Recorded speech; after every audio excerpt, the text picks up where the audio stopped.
Aujourd'hui, on va parler d'un sujet que beaucoup confondent, c'est la différence entre la voyance et une guidance. On va également comprendre comment les deux fonctionnent. C'est parti. Pour commencer, comment est-ce qu'on peut définir ces deux notions, sur quoi elles s'appuient? Que ce soit la guidance ou la voyance, elles s'appuient tous les deux sur les énergies. Jusque-là, Tout va bien. tout va bien. Ce qui va différencier, c'est que la guidance se contente de regarder les énergies actuelles, contrairement à la voyance, qui, elle, va lire sur du court, moyen ou long terme. La guidance, comme son nom l'indique, sert de repère pour le consultant, c'est-à-dire où est-ce que j'en suis à l'instant T, qu'est-ce que j'ai besoin de savoir, d'apprendre sur moi ou les situations qui m'entourent pour m'aligner davantage et obtenir ce que je souhaite. Oui, par exemple, en ce moment, je prends pas assez de recul sur ce que je vis, Mhm. j'accumule des émotions Ouais. négatives, du coup, ça me se répercute sur ma santé et j'enchaîne des rhumes. Ou des angines. C'est vraiment sur ce qu'on est en train de vivre. Donc ça, c'est la guidance. Ça nous alerte en fait sur un point en particulier où on doit y prêter attention et faire quelques réajustements. Exactement. Tandis que la voyance, elle va se baser sur vos énergies actuelles pour vous dire comment elles sont vouées à progresser si vous restez dans la même dynamique. C'est pour ça que quelquefois, il peut y avoir des erreurs. C'est pas toujours que le professionnel est mauvais. Pas du tout. C'est aussi parce que vous avez fait des choix qui vous ont mené vers une autre direction. Ouais. Ça rejoint ce qu'on dit dans la vidéo sur les lignes de temps.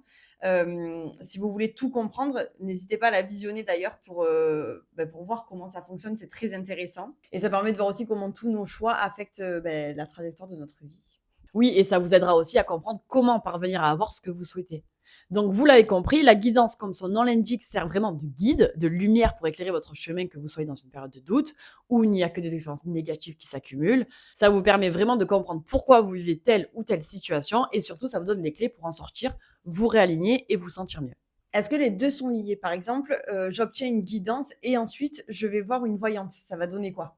Mais si tu ne tires pas profit de ta guidance, c'est-à-dire que tu as compris toutes les informations que l'on t'a données, mais que tu n'en fais rien, que tu n'agis pas différemment, que tu ne changes pas ce qui a besoin de l'être, la voyante va se baser sur les énergies telles qu'elles sont et étaient avant la guidance. Oui, alors que si tu vas la voir après avoir changé les situations, qui posaient Hmm. problème, là, il y a d'autres énergies qui Eh vont oui. ressortir et elle ne te prédira sûrement pas la même chose. D'ailleurs, est-ce qu'il peut arriver que les lignes de notre futur soient les mêmes, qu'on travaille sur nous ou pas? Oui et non, parce qu'il y a vraiment des choses qui ne sont pas faites pour toi, même si toi, tu es convaincu à 100% que tu vas le faire. Donc la voyante va te dire que tu ne vas pas réussir ton concours d'infirmière, par exemple, Mmh. et effectivement, 6 mois après, tu le rates. Tu aurais pu faire ce que tu voulais, si ça t'était pas destiné, Oui, tu dans l'aurais tous les pas cas, eu. tu l'aurais pas eu, ouais. Dans le cadre d'une relation, par exemple, si elle te dit avec cette personne, ça ne va pas marcher, et que toi, tu continues et uses de ton libre arbitre, ce n'est pas la voyante qui se trompe, c'est toi qui persistes dans quelque chose qui ne te correspond pas. Oui, donc en fait, toi, ta relation, elle va durer, alors qu'elle, elle t'avait prédit que ça durerait pas, mais juste parce que, toi, Tu as tu as choisi voulu, autre chose. ouais, ouais, OK. Donc au final, ça va faire quoi? Ça va durer plus longtemps que ce que les énergies avaient prédit. Et pour Ouais. autant, c'est voué à l'échec. Donc ce n'est qu'une question de temps.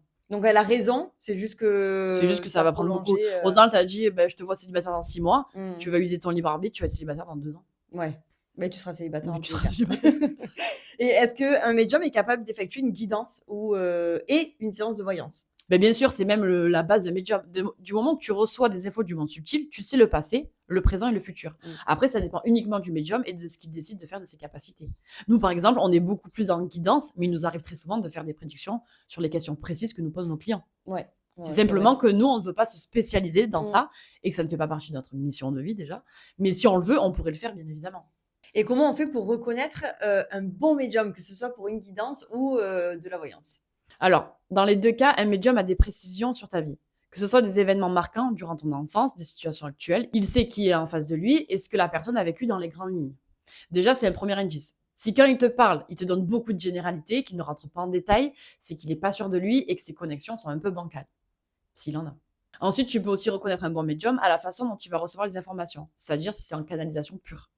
Par exemple, il voit des images, entend des anecdotes et te les ressort tac au tac.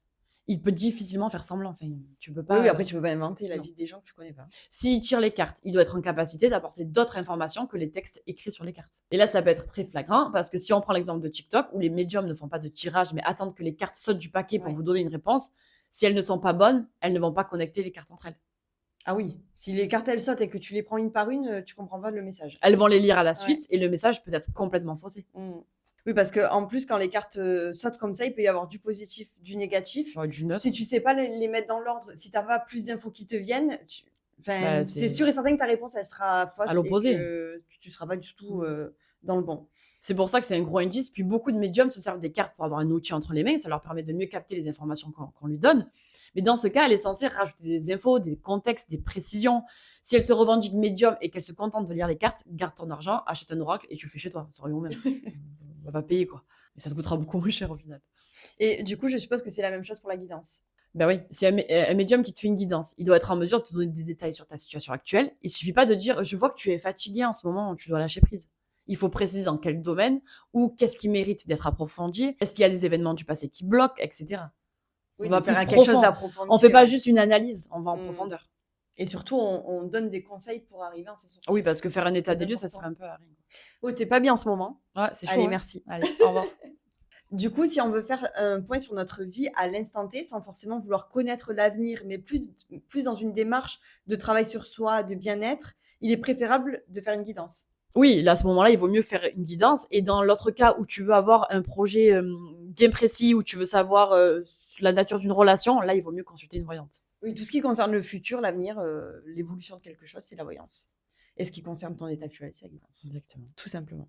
Est-ce qu'il y a un point en particulier qui fait qu'un médium va davantage s'axer vers l'un ou l'autre, vers la guidance ou la voyance? En fait, il va prioriser ce dans quoi il est plus à l'aise. Il y a des médiums en voyance qui vont être super forts pour donner des détails de dates, de situations, et d'autres qui captent parfaitement vos énergies actuelles, et donc pour qui il sera plus facile de réaliser une guidance. Ça revient aussi à travailler dans sa mission. Pour revenir à ce que je disais, nous, on est alignés à notre mission, donc on est davantage dans la guidance. Oui, parce que notre but, c'est que tout le monde ait accès à du contenu spirituel pour qu'il puisse évoluer et cheminer de son côté avec les bons outils. Notre mission, c'est pas de les aider à connaître leur avenir, Non. mais à se connaître à l'instant présent pour préparer un bel avenir, justement. Très beau, c'est beau. Et de la même façon que certains médiums excellent dans le contact des faits et moins dans la guidance ou la voyance, par exemple. Et par exemple, ceux qui sont autant bons dans l'un ou dans l'autre, ils vont pas exceller dans un domaine en particulier. Et en fait, au final, ils seront pas excellents. Oui, il y en a qui veulent tout faire à la fois parce que quand tu as le canal médiumnique, forcément, tu peux tout faire. Tu es en capacité de le faire. Oui, mais tu vas pas être c'est pas une tu vas pas obligation. exceller dans un domaine. Oui, voilà, c'est ça. Tu n'es pas obligé de tout faire. Tu vas du coup pas exceller dans un domaine en Ah oui. particulier et tu vas être bon. Bon partout. Mais il vaut mieux Mais, exceller dans un domaine qu'être bon partout. Enfin, ouais. ça dépend des missions, des envies. Enfin, chacun fait ce qu'il veut. Bien sûr.